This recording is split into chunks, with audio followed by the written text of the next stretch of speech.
Now, ladies and gentlemen, you can see we've just passed Canary Wharf. Now, if you look there to the right, you can see where that little bridge runs over the entrance, and that is called Limekiln Dock. And it's in that dockway that they set up lime kilns that roasted chalk, that made the bricks that rebuilt London after the Great Fire of London.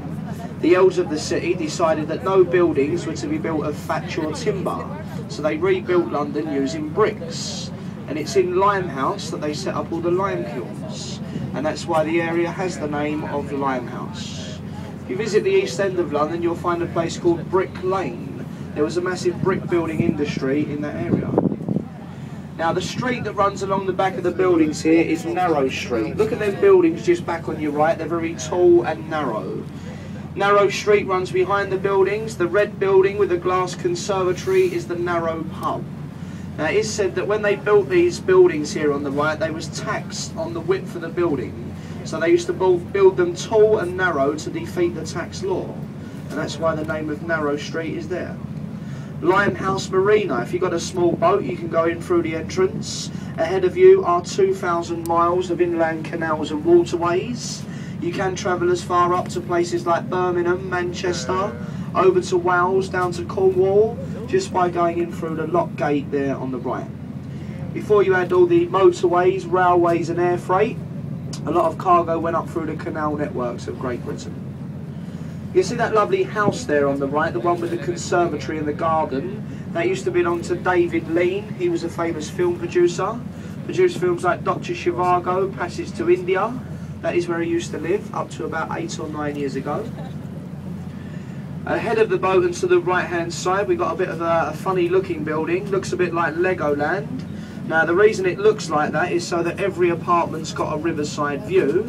Although it looks a bit funny, it is in fact a very clever design, because what it does, it makes maximum profit from all the apartments, you see.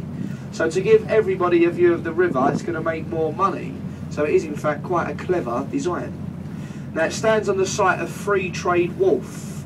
During the Great Plague of London, visiting ships, they refused to come up the Thames. The only ships that came up this river during the plague were the Dutch ships.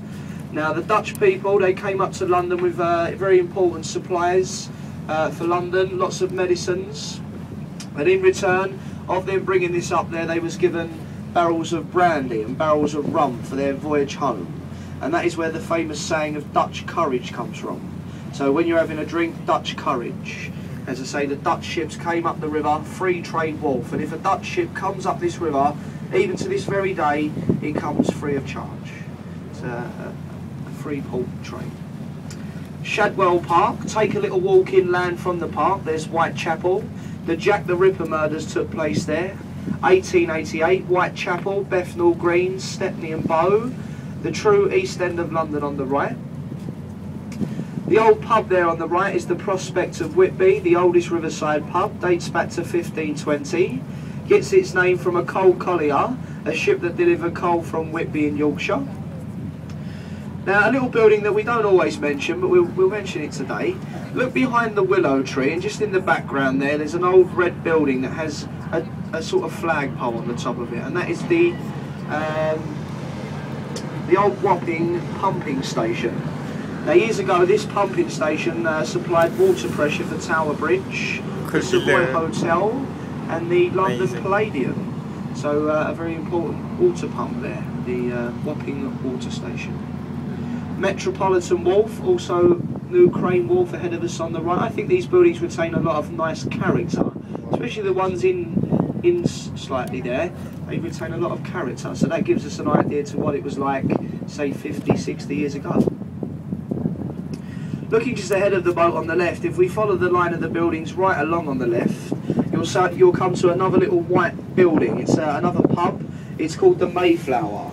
If you look on the roof of the pub here, you'll see a little replica of the famous Mayflower ship, which was built in Rotherhithe in 1620.